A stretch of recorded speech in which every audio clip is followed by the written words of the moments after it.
Flashback. একটা new blog video, আশা করি তোমরা খুবই ভালো আছো। তো তোমাদের দোয়া ভালোবাসায় আমিও খুবই ভালো আছি। সো ফাইনালি আজকে চলে এসেছি আবারও একটা ইন্টারেস্টিং ব্লগে, যেহেতু আজকে আসছেন ভাঙড়ের বিধায়ক নওশাদ সিদ্দিক ভাইজান। আর ভাইজান মানে একটা ভালোবাসার নাম, তো সেই ভালোবাসার মানুষ আসছেন। তো আজকে ফাইনালি যাব, তো ওখানে গিয়ে কী হয় আপনাদেরকে দেখাবো। আর রক্তদান শিবিরে নওশাদ সিদ্দিক যখনই আসে তখনই প্রচুর মানুষের একটা ভিড় হয়। তো আজকে দেখবো যে কতটা মানুষের ভিড় হয়, সেটা তোমাদেরকে দেখাবো। তো যে যেখান থেকে দেখছো ভিডিওটা একটু বেশি বেশি করে শেয়ার করো, আর যারা কোনো পর্যন্ত সাবস্ক্রাইব করোনি সাবস্ক্রাইব করো। তো চলো ফুল ভিডিওটা দেখতে থাকো। A few moments later. রক্তদান শিবিরে আর এসেই দেখতে পাচ্ছি যে আবু জাহেল ভাই রক্ত দিচ্ছে। দাদা কেমন লাগছে? যদি এক অলরেডি অভিযোগ দায়ের করা হয়েছে, একটা কোনো ইউটিউবার হোক বা কন্টেন্ট ক্রিয়েটর হোক, আমি এসেই দেখতে পাচ্ছি যে আবু জাহেল ভাই রক্ত দিয়েছে। তোমাদেরকে ক্লিপটা দেখিয়েছি। তো ওখান থেকে এত ভিড়, আজ থেকে ভিডিওটা ভালো করে করতে পারিনি। তখন সাইডের দিকে নিয়ে এসেছি, দাদার কাছে কথা বলবো। দাদা কেমন আছো? আজকে ফার্স্ট টাইম রক্ত দিয়ে কেমন লাগছে? একদম বিশাল বিশাল, সবাই দেন, বিশাল আরাম। রক্ত দিয়ে মজা একটা আনন্দ আলাদা। প্রতিবারে আসি, কিন্তু মানে কি বলেন তো, গাড়ি ড্রাইভিং করতে হয়, তো সেই জন্য দিই না। আজকে অনেকটা সময় আছে, সেই জন্য আমি ভাবলাম তাহলে আজকে দিয়ে দিই। আর একরাম ভাই রক্ত দিয়েছো? দাদা রক্ত দিইনি, আর কি মারছে। আর দাদা বলছে যে রক্ত দিতাম। যারা রক্ত দাওনি তাদের জন্য নাশপাতি আছে, এসে নাশপাতি পেয়ে যাবে। তো চলো নওশাদ সিদ্দিকী ভাইজানের কাছে গিয়ে কথা বলার চেষ্টা করবো। ভাইজান কি কি বলে আপনারা শুনবেন। আজকে অনেক কিছু দেখাবো আপনাদেরকে, তো ফুল ভিডিওটা দেখতে থাকো। রক্ত দিয়েছে আবু জাহেল ভাই। আরে ডিম খাচ্ছে কে? দাদা কলাটাকে খাচ্ছে। এ তুমি রক্ত দেবনি, কলা খাচ্ছ? দাদা তুমি ডিম খাচ্ছ, তুমি রক্ত দিয়েছো?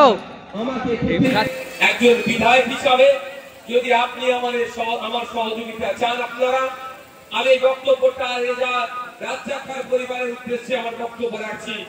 একজন ভাঙড়ের বিধায়ক হিসাবে আপনারা যদি আমার সহযোগিতা চান, আপনার ভাইকে, আপনার স্বামীকে, আপনার পরিবারের সদস্যকে যারা খুন করেছে তাদের সর্বোচ্চ শাস্তি হওয়া দরকার, তাহলে আমাকে বলুন, আমি আপনাদের জন্য আইনি লড়াই করব।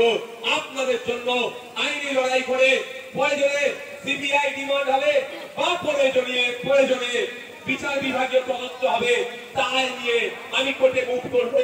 রাজ্জাক খানের পরিবারকে ন্যায় দেব, ইনসাফ দেব, এ কথা আমি এই জায়গা থেকে দাঁড়িয়ে বলে যাচ্ছি। কারণ আমার সন্দেহ হচ্ছে এই বিচার তার পরিবার পাবে না।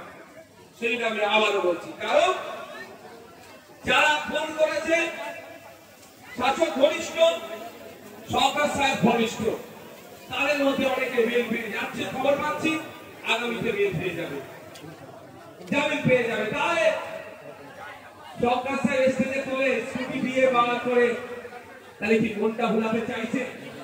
কিন্তু আমি একটা কথা বলে যাই, ইনসাফ আমরা করবো যদি আমাদেরকে সুযোগ দেয়। কারণ সে তৃণমূল করতে পারে, ভিন্ন রাজনৈতিক মত রাখতে পারে, একজন বিধায়কের কাছে সেই। আজকে 3 জন শহীদের স্মরণে রক্তদান শিবির করলেন। এই রক্তদান সম্পর্কে আপনার সংক্ষিপ্ত প্রতিক্রিয়া কি? দেখুন, আমাদের 3 জন কর্মীকে পঞ্চায়েত নির্বাচনে তৃণমূলের দুষ্কৃতী দ্বারা ছোড়া গুলিতে শহীদ হতে হয়েছে। তাদের স্মরণে, তাদের স্মৃতিতে রক্তদান শিবির। এই রক্তদান শিবির থেকে রক্ত নিয়ে অনেক মুমূর্ষু রোগীর প্রাণও বাঁচতে পারে। তার একদিন ব্যবস্থা সরকার যখন রক্ত যোগান দিতে ব্যর্থ, যেখানে পার ডে 1800 থেকে 2000 ইউনিট রক্তের প্রয়োজন, সরকার সম্পূর্ণরূপে ব্যর্থ।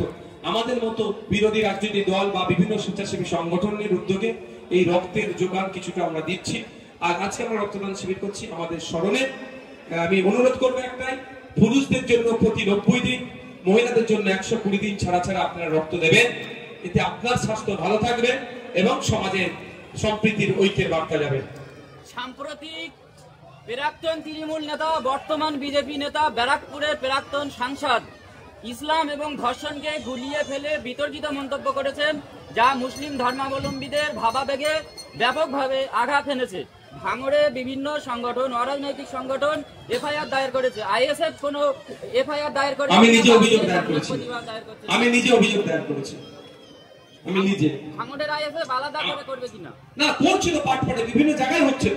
তো সমস্যা হচ্ছে, আমি আপনাদের বলি, অভিযোগ হচ্ছে এফআইআর হিসাবে ট্রিট করছে না কেন? এই প্রশ্নটা সরকারকে আপনারা করুন, যে অভিযোগ হচ্ছে আপনারা এফআইআর হিসেবে ট্রিট করছেন না কেন?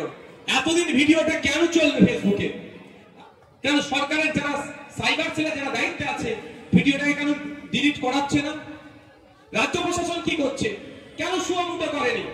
কেন প্রশাসনের পক্ষ থেকে মামলা করে অর্জুন সিং যে কথা বলেছে শুধু মুসলিম ধর্মকে অপমান করেনি, সংবিধানের উপরে আঘাত দিয়েছে, পার্টিকুলার কোন ধর্মের উপরে আঘাত এই রকম মানে সংবিধানের উপরে আঘাত দেওয়া, তো অর্জুন সিংকে ধরে জেলের মধ্যে রাখা দরকার, দেখেছে? রাখেনি। বকালে বেঁধে কোনোকে পাইলট কার দিয়ে ওই প্রোগ্রামের জায়গায় দ্রুত পৌঁছানোর ব্যবস্থা করছে। অর্জুন সিং যে কথা বলেছে আমরা তীব্র নিন্দা ধিক্কার জানাচ্ছি। অবিলম্বে তার বিরুদ্ধে ব্যবস্থা গ্রহণ করবে রাজ্য প্রশাসন।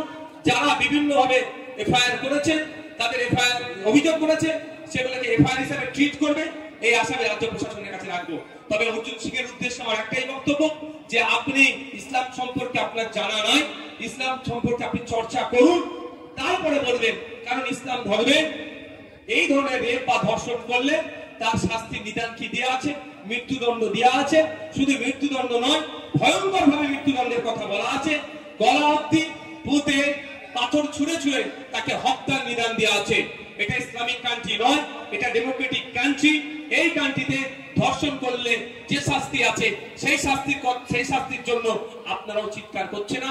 অপরন্তু আমরা কি দেখছি, আপনাদের দলের মধ্যে এই ধরনের নেতা আছে, বীরভূষণ কি নাম আছে, যারা আমাদের রেসলারদের মানে সাথে নোংরামি করেছে, এর অভিযোগ আছে। তাদের বিরুদ্ধে আপনারা কথা বলেন না। ইসলামকে কালিমালিপ্ত করার চেষ্টা হচ্ছে, আর রাজ্য প্রশাসন, রাজ্য সরকার, মমতা ব্যানার্জি চুপচাপ এগুলো দেখছে। আমরাও জবাব চাই, মমতা ব্যানার্জি সরকার এর বিরুদ্ধে কি ব্যবস্থা গ্রহণ করছে? আপনাদের নেতা ওহিদুল ইসলাম কিছুদিন আগে মার খেয়েছিল, আপনাদের অভিযোগের তীর ছিল শাসক দল তৃণমূলের দিকে, সেখানে আপনারা এফআইআর দায়ের করেছিলেন। কোনো গ্রেফতারি হয়েছে কিনা, বা না হলে আপনারা সাংগঠনিকভাবে কি পদক্ষেপ নেবেন? অভিযোগ হয়েছেন, তার প্রোগ্রেসটি আমাদেরকে পেপারও দিয়েছে। আমরা আমাদের রিসেন্ট যে কটা ঘটনা ঘটেছে ওগুলো মার্চ করছি, আমরা আইনের দিকে বলছি।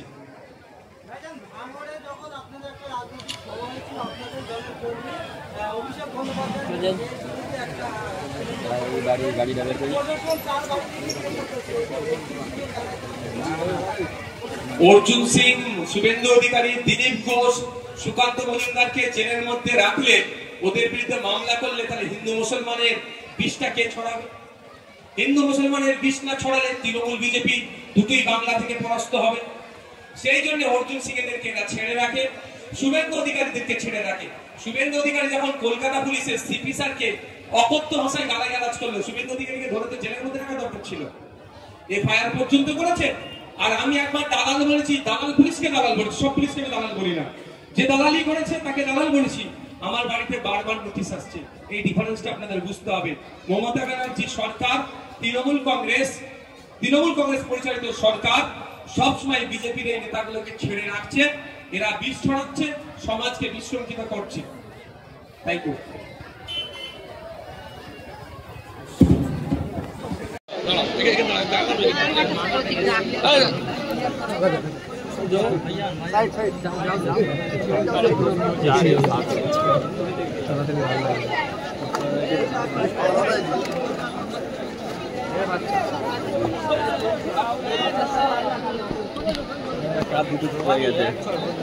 তোমাদের কাউকে ঢোকার দরকার নেই।